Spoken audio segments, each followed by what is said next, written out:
Hi guys, welcome back to my YouTube channel. In today's tutorial, I'll be showing you how to make this Gigot sleeve with flare. In my previous video, I already showed how to make the wrap top.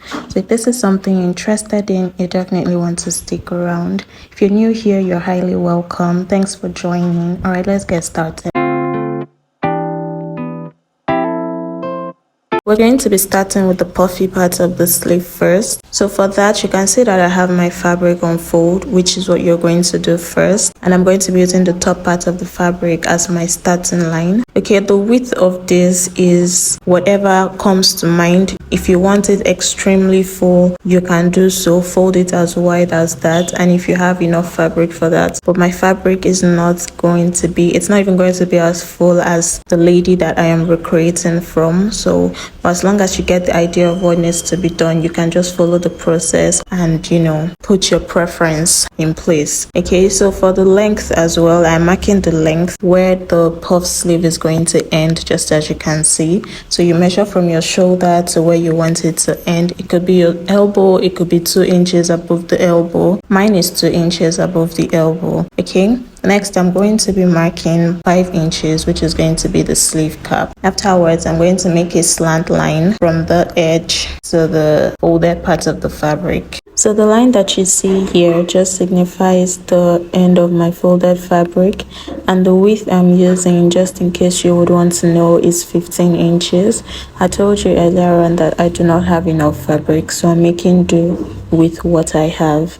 Okay, so I've gone ahead to draw out the sleeve curve just as you see me do. If you can't use your free hand, please feel free to use your French curve to achieve this. And this is basically all for the puffy part of this sleeve. I'm going to proceed now to cut out.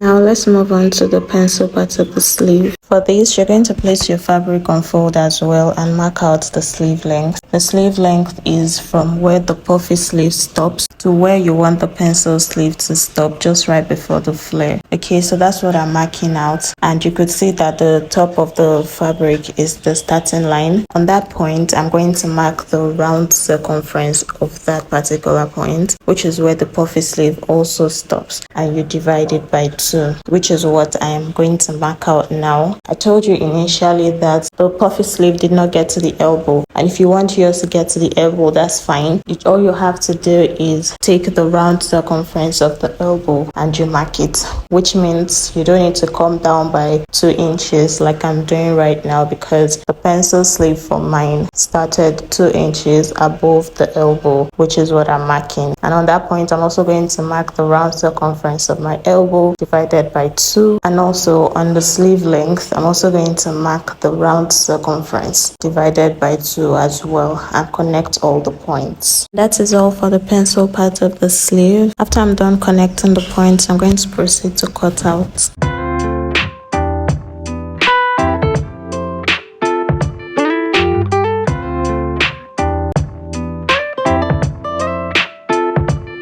So this is the pencil sleeve all cut out, and here it is with the puff part of the sleeve as well. You can see that the puff part is extremely wide. Don't worry, we're going to make gathers for it to fit into the same circumference as the pencil sleeve. So let's get into the flare. For the flare, we're going to be folding our fabric into 4. I have it folded into 2 here already, so I'm going to be folding into 2 again. And for the flare, I have an in-depth tutorial on the channel already on how to draft a 180 degree, 360 degree and 720 degree flare. I'll be leaving the link in the description box so you can watch and be updated. Okay, so I'll go ahead now to fold this into 2 again, which is going to be making 4. And when you're folding this into 4, make sure that whatever length your flare is going to be achievable on the fabric that you folded into 4. Okay, So for me, the length of the sleeve I'm going to be using is 5 inches, which later on I discovered that I should have used more, say about 7 inches. But like I said earlier, I'm managing my fabric, and so I had to make do with that.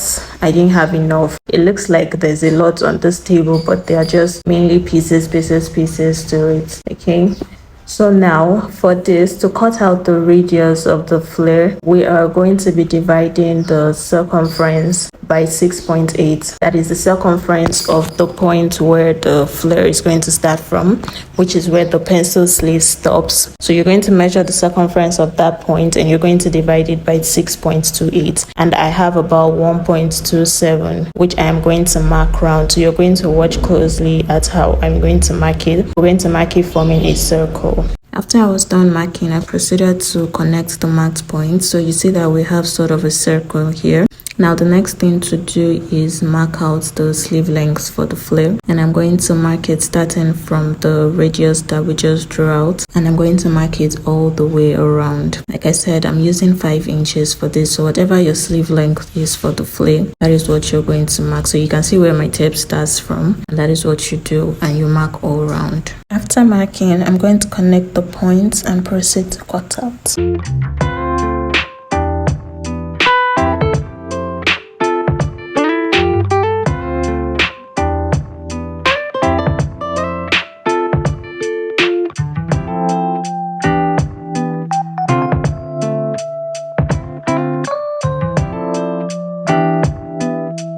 Now that I'm done cutting for one sleeve, I have to repeat the same process for the second one. Here are the pieces. We have the flare, the pencil, and the puff sleeve for both hands. So now we're going to work on the puff sleeve first. What I'm going to do is make a loose stitch on the down part, just as I've pointed. And we're going to make gathers enough to fit the circumference of the circle sleeve. So once I get that done, I'll come back to show you what it looks like and how to proceed to the next step. As you can see, I have made the gathers, and for this particular one, I have even pinned it down with the pencil sleeve, and this is what we have. So I'm going to do the same for you to see with the second one. I'm going to pin the pencil sleeve to it, and along the line you get to see that the gathers is too small, so I'm going to release it enough to fit into the circumference of the pencil sleeve. So watch the process.